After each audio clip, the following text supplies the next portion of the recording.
Hey, what's going on? It's Jeremy back. Doing a weekly bias video. Supposed to do this yesterday. Just a lot of stuff going on happening towards the end of the week.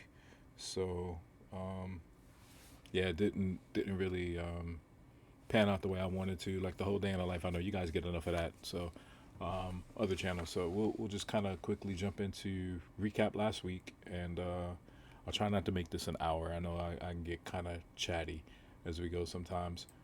I will take my annotations off and lock the chart real quick.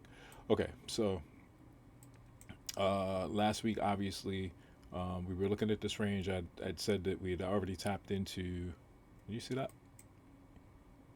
Yeah, you can see that. So I'll just, that's right, I can't annotate. So basically, we had already come back into this fair value gap from this candle. So I'd essentially said, yeah, we'd already introduced um, some mitigation here, some basically pairing of orders or whatnot from this week. And I said I was going to be looking for a continuation short. So we were looking for shorts. This week's candle opened here. I will open an annotation and then we'll drop down. So there's actually a green horizontal ray that's there. So we'll go to the 4 hour and I will try to make this as visible as possible. Let me get rid of this and I'll come back to why that looks like that in a second for you. So here is the open, and this is last Sunday open. So this was the open of last Sunday. What you also see is this low here. This is the 4 hour low, right? So this is the low from the open prior. This was the high from that open prior on the 4 hour. So this was basically going to give you the context, and all I'm doing is just utilizing a power of three. Long story short, for anybody, if this is your first video watching, I analyze basically the open of the weekly. I drop down to the 4 hour. I pick the most recent high and low, the most recent or the most obvious recent high low, and then I'm basically looking for a run on that liquidity, a basically a break of structure, um, that shows me that it's just that liquidity sweep and a continuation short. I'm either looking for a fair value gap, an order block, something like that, to be able to take an entry off of and continue to see if it mitigates or runs displaces to the opposing side. That's it. Long story short. So this week opened, or excuse me, last week opened, saw a very brief mitigation short. We did see the high of this 4 hour run came in here, and from the 4 hour, it's going to look a little bit different. But if you are literally just looking to take this from a 4 hour, let's say if it were possible to do futures trades like currency, and like you could just set and forget, or you can place an order and whatnot and then just kind of walk away and let it play out for weeks or months or whatever. Once you basically had this low taken here, you probably would have been looking in here, because uh, this by itself is also a fair value gap. So on a little bit of the longer term looking, this could possibly, and I say that with some limitation, this could possibly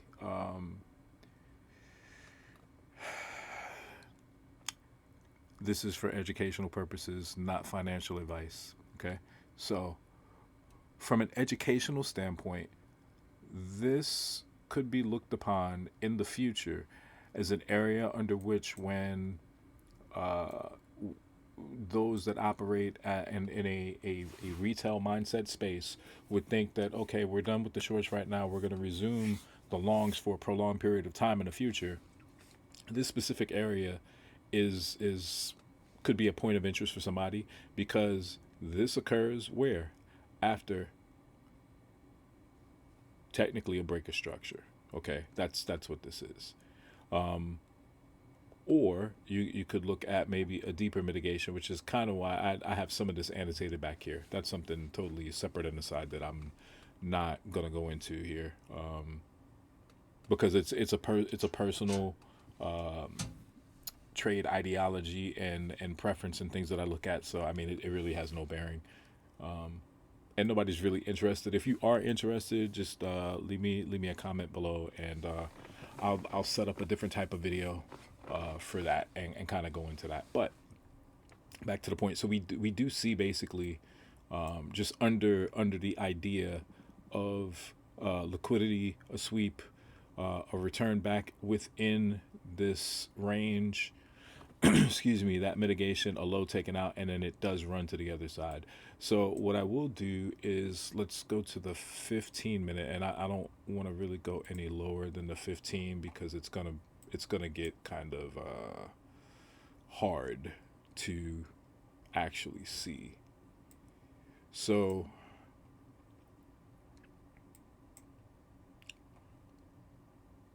I'm just trying to make sure my head's not in the way, and so you can see. Okay, so this basically is where that 4 hour high is, and if you follow it all the way across here, Monday, basically Monday New York Open, actually prior to, yeah, Monday New York Open, cleared that liquidity, just swept it long, and you had this one sweep.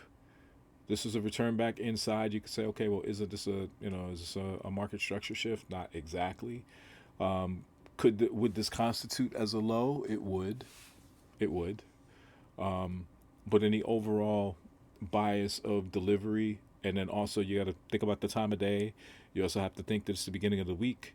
There are a lot of other things contextually that you would have to look into. But I'm just showing you the move as it occurred. Did I take this? No, I did not. Um, but because of my work schedule, like a lot of times, the only positions that I'm able to take, at least at this point, are going to be basically those power of threes that exist or avail themselves during the Asia session. So anything from 6 p.m. Eastern time up till 8 p.m., which is into the Asia session, and then looking basically for a power of three to potentially show itself between 8 p.m. and 10 p.m. Eastern time. I'm looking for something in there. If I don't get that, then there's not really a limited time under which I could look for like some kind of a delivery for a power of three. It's going to be a little bit more prolonged. So, but back again, trying to keep this quick. So yeah, so you do get the liquidity here. You get another liquidity sweep of this intermediary high, take it, and then you get another one taken here until this high gets put in. So from the perspective of looking for a market structure shift, again, I would just challenge you, if you're looking at something like this. I try to just keep it as simple as possible. Um, I don't necessarily look at the first liquidity sweep as being the liquidity sweep for a price to return in the opposite direction. There are a couple of other confluences and nuance that I would look for. I'm actually trying to see if I can. Well, yeah, actually, I can. I can tell you here. So one of the things that you could look at, and it's still going to be some level of subjective. Okay, it will be, and it's something that I can pretty much tell you, is that you can always look for a. I guess you could say it would be a low, a high, and then a sweep of the low with basically the ability to come back and take out that previous high. Or you could look for a low, high, a lower low, and then if it's a higher high, then you're looking for that extreme low to be taken out. That's what actually we have here. You have this initial sweep, which is going to constitute a high. You have this low, then you have this higher high, and while this is not a lower low, it sets the context for what we just experienced, or what I just explained, which is going to be a low. This is going to be a higher high. This is going to be that lower low. But as you can see, there's a gap here, and I'm gonna touch on this. Don't worry, I'm not gonna forget about it. I'm gonna touch on that. Um, we do get the liquidity sweep long. This, you could say, this is somewhat cherry picking, and that's fine. But this is where it occurred, And again, I will say again, for context and for the video, I did not take this trade. I'm just looking at it. Yes, it is hindsight, but this kind of hindsight might help you if you want to go back in, back test, look at the charts, and if you have the time to sit and avail, and you look at structured delivery like this after liquidity sweeps, then you may look for these types of things. So here's a high that's put in. Argument could be made, and it is the most recent swing low is this wick here. Let me zoom in again so you can see that. It's pretty big for me, and I'm assuming that you can see it. So this candle here, this wick low is right here. All right, let me see if I can add a ray here real quick so you can see, and I'll make that like a 3-point, make it pretty standard and thick. Okay, so this is a low that's put in. It puts in this high. Price comes down, comes in, and you get basically a sweep. Now, again, I would say go back in and study. The sweeps usually can indicate, they don't. It's not an absolute. It's not 100%. But sometimes the sweeps could indicate, okay, this might be an opportunity where price is going to return if there is a fair value gap, any kind of inefficiency, if there's an order block, whatever. If it sweeps a low, you might have the idea that, okay, it's going to retrace, right? So it could retrace. Huh, okay, cool. I thought I was going to try to draw and it was going to pop a bunch of crap up here, but it didn't. Here's your fair value gap in here. And as you can see, the wicks basically do the damage. The bodies tell the story. Bodies stay below the consummate encroachment of this fair value gap. And as you can see, yeah, it does sweep this low out. This is not the overall for the week, but this is basically one of the potential entry opportunities that you would have had. There are some people that got this spot on because they were sitting at the chart. There were others, such as myself.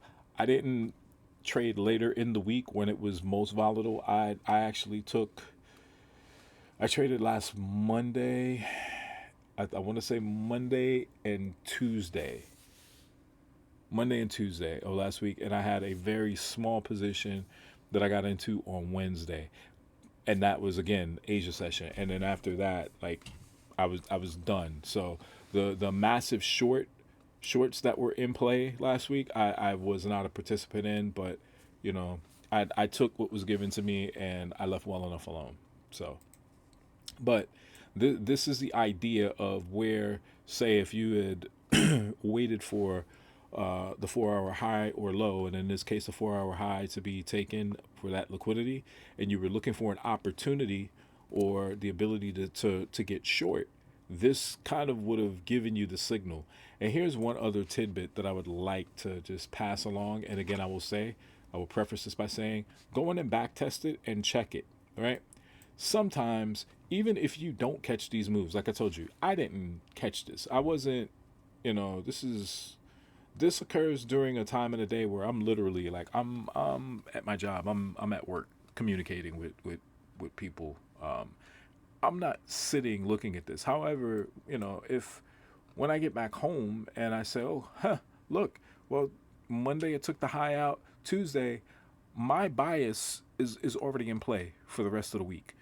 My bias is, if you take the 4-hour high, I'm going to be looking for shorts. Let's see if we could target, that 4-hour sell side liquidity.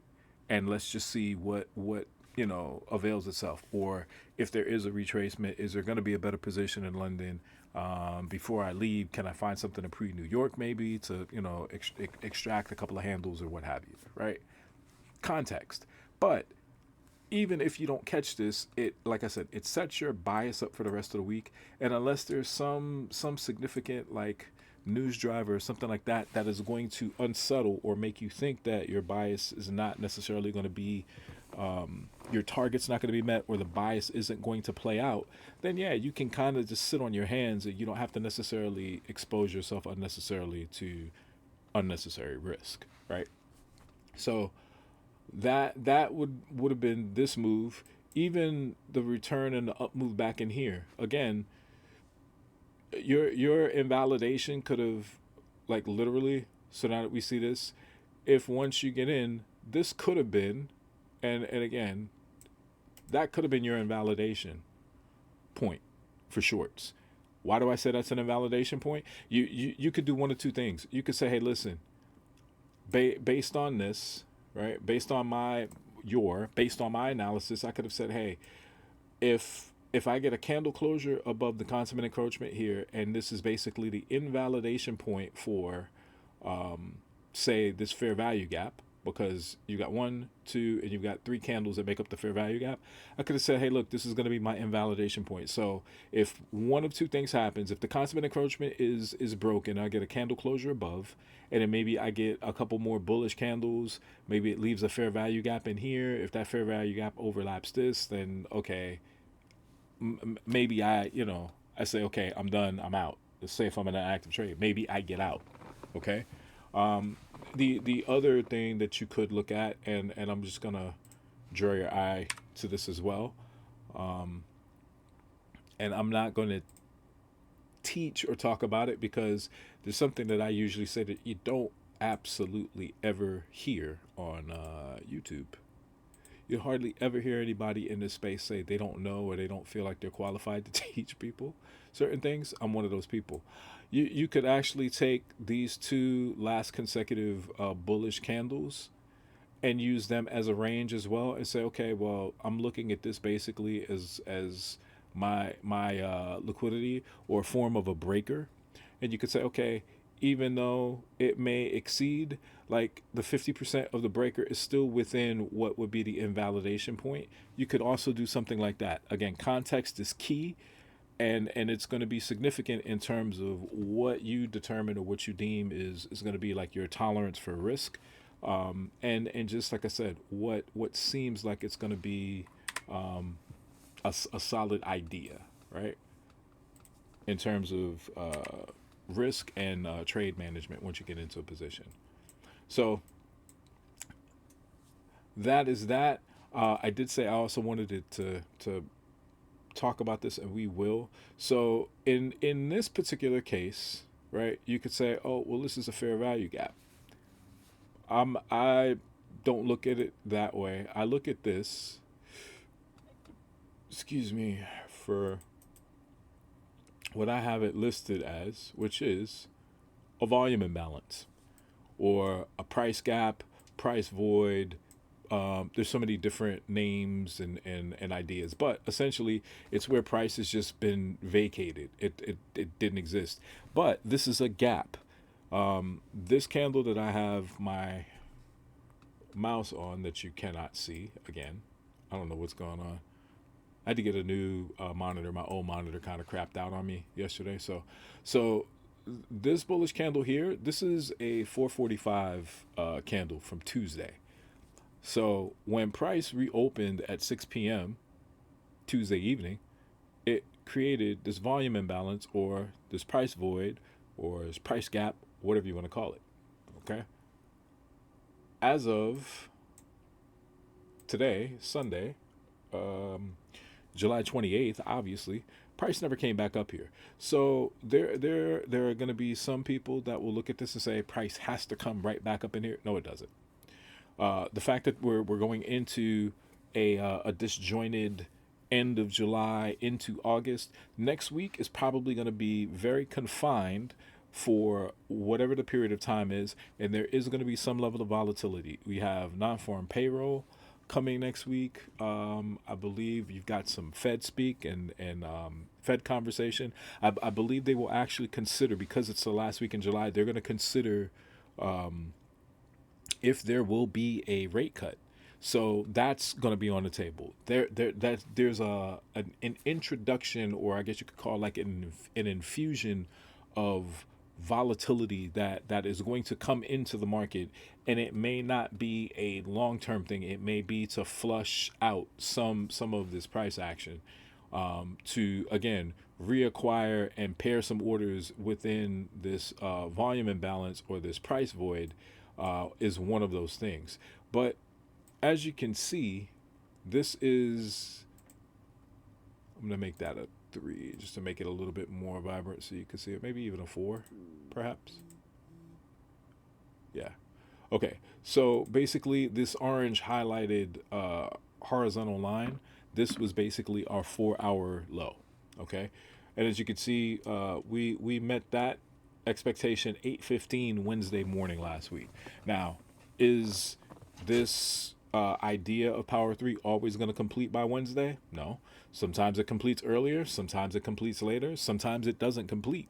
Sometimes, sometimes you'll get a run above and buy side liquidity. Sometimes you get a run below sell side liquidity, and you don't get that return. It does not basically target the opposing side's liquidity within the same time frame or the same week. Sometimes it takes a while, and again, it kind of goes back to context. Now, the probability of it completing is I would say it's relative. I don't want to say it's relatively high, but I mean you're usually looking for something in particular. There is not guesswork as much as there's homework.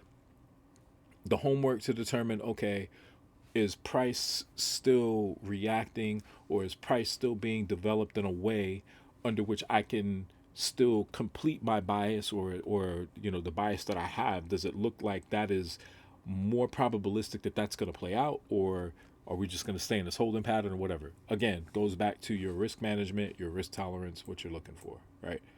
So this is the 15, and as you can see, I'm just minimizing this because price continued to go gadget, and just continue to run short because there's a lot going on. So as I zoom out, well, wait, before I zoom out, let me do something here, and I'm gonna go back up to the 4 hour because, like I said, the 15 minute can be very interesting, very very interesting. I think that might be enough because there's a whole lot more price action there than you would see somewhere else.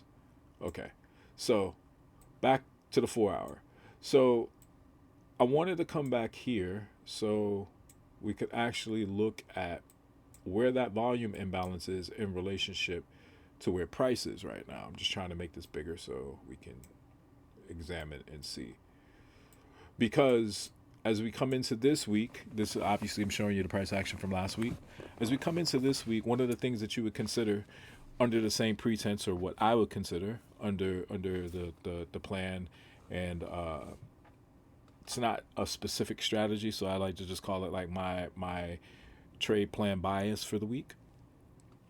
I would immediately be looking at same thing. Wherever the weekly candle opens is where it opens. I'm still going to come back here to the 4 hour, and I'm still going to look for my most recent high, my most recent low. So my target for last week was met in terms of liquidity. I was short last week. I said, hey, look, I would be looking for shorts. So what am I looking for this week? I'm actually looking for an interterm or a very short term bullish prospect. Why am I looking for that? A couple of reasons I'm looking for that. One, I'd already mentioned to you that we have a couple of economic news drivers this week, and based on the fairly significant shorting opportunities that was available last week, and you're going to have basically probably a large number of traders that are in that commitment of trader bias. A lot of them are going to be short.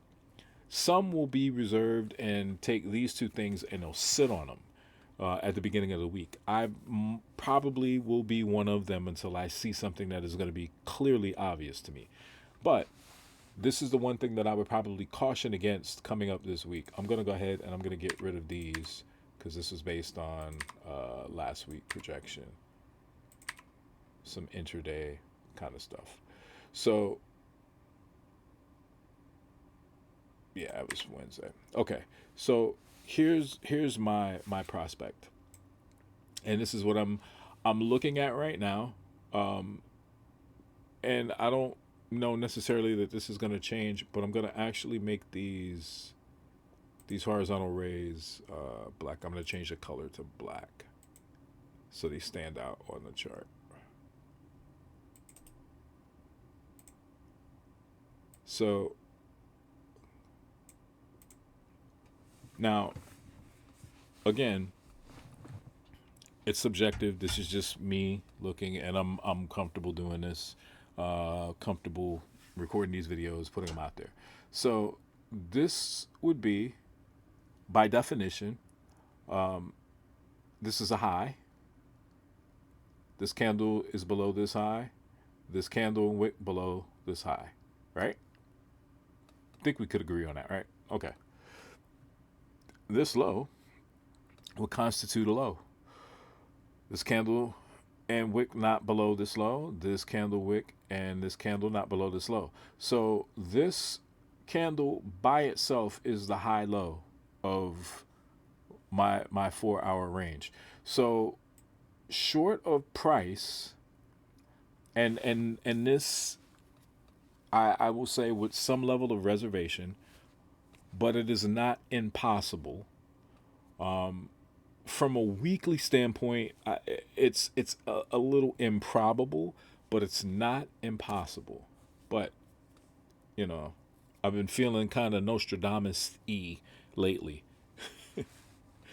If something occurs this upcoming week between economic news, non-farm payroll, anything, within the economic landscape of financial sentiment and not technical, if there's a reason that forces price to gap out, okay, and hear me well, kind of like this volume imbalance, if something happens next week that causes not a clear sweep or run on the on this buy side or sell side liquidity on the 4 hour, if there's something that prompts a gap out or a volume imbalance on price, either high or low, I don't want to say long term, but because I'm on a 4 hour looking at a weekly, I would say on the longer term side, that direction is where I think price would be going for whatever extended period of time. So if there's a gap, okay, I'm gonna say that again. I'm not talking about a regular run on liquidity. I'm not talking about what I just showed you earlier in this video. I'm not talking about that. I'm talking about if we literally go from being in here, candles being generated, and then one day we go from a candle in here to a candle all the way up here. That's what I'm talking about. If that happens, yes, is it possible we're going to get some mitigation back inside the range and maybe sweep this? What I'm saying is, if you get a gap like that, once it mitigates down here, I'm at that point. I'm going to treat it like it's a Judas swing, and I would be looking for whatever the period of time is for longs, and I'm still kind of biased for something to get back up in there.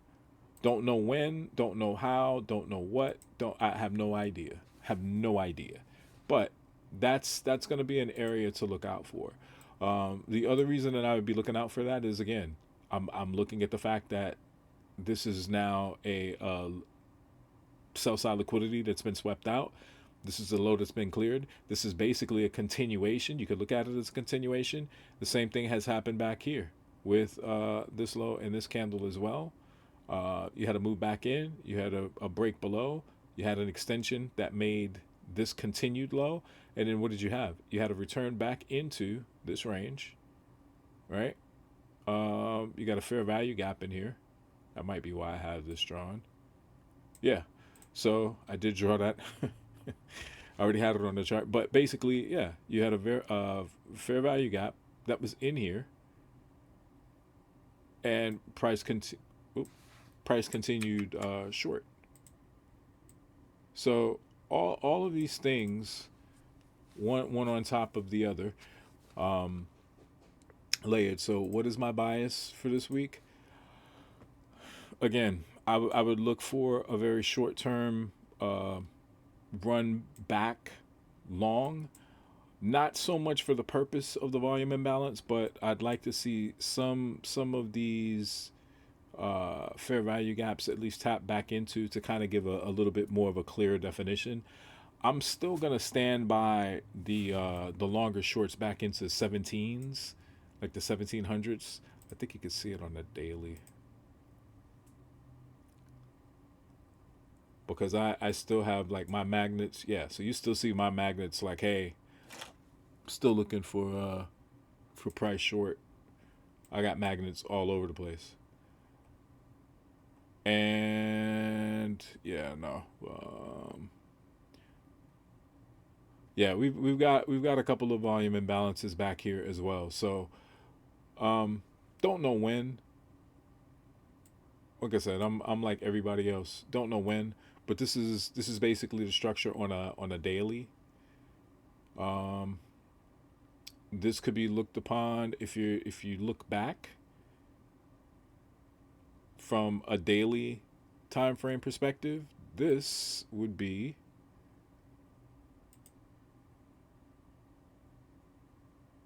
on a daily. Somebody that's a longer term trader and looking, somebody would look at that and say, well, they look at that and say, well, that looks like an order block to me. That looks like a bullish order block. And where are we? We're within the confines of a daily bullish order block. Like somebody would look at that and say, okay, hey, are we do we come down just for the sake of maybe some mitigation? Do we touch the consummate encroachment, and then do we continue long? Somebody might be looking at it that way as well. So a lot of different things. Higher time frame bias kind of give you really a good idea of where and what. So again, I'd still look for either the high or low. Right now, I would probably anticipate more or less um, a long bias back in, which could also mean we could open today. You may see a very short term mitigation long. Um, Monday, Monday may be little or nothing. But what's interesting about weeks and a certain and especially when you have the potential of larger price swings, what can also come into play, which I always like to see. I've not really been able to, excuse me, honestly participate in them, but sometimes it's really interesting to see that sometimes the larger moves to get to a specific area for mitigation occur either late Asia session, early or pre London, and then New York might be at session, and then maybe PM session is just like off the charts. So this week will be pretty interesting to see.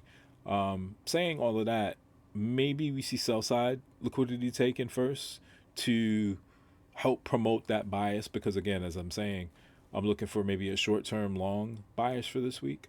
So for that to really be carried out for the week, and if it's in alignment with maybe the Fed come out and they say, well, it's just too soon and we're still analyzing, collecting the data, and the data suggests if for whatever reason that Chairman Powell says something like, we still have to consider it, the cuts are still on the table, but we need more time and data. If that is the sentiment, then price is going to go up. If non-farm payroll revised and the projections from this past month are negative, meaning there was not a whole lot of influx and growth. And again, this is not me, I guess maybe this is me kind of looking towards some level of prediction. I would say if the Fed say they need more time and a rate cut is not imminent, you could look for a price to be bullish. And conversely, if non-farm payroll is not as strong, or there's not enough added to the labor force, even if that's a negative number, it's going to allow and prevent like a major swing in price, which goes back to another point that I always say, like there's always something afoot. There's always an underlying something that's afoot in terms of what the composite operators are really trying to achieve and accomplish. So yeah, that's gonna do it for this week. So I appreciate you guys for hanging out. Leave me a comment, like and subscribe to the channel. Just want to try to get into maybe doing some more videos. Hopefully, I'll be able to incorporate at least one live stream coming up this week. It'll either be, it's probably going to be like a late Asia into like maybe pre-London, so it's going to be pretty late, like maybe 10 p.m. Eastern time, which would be the end of Asia, and then I just kind of want to see how it goes. So we'll do that. The other thing that would also be considered is let me know if you guys would be interested in maybe something like a crypto or even market analysis on a Saturday or Sunday for that matter. So I'd be curious to know what you think about that. So leave me a comment about what you think about that as well. All right. So you guys have a great week. Be safe. Safe trading. Don't risk more than what you could afford to lose. And yeah, just keep learning, keep back testing. See you guys next time. Thanks.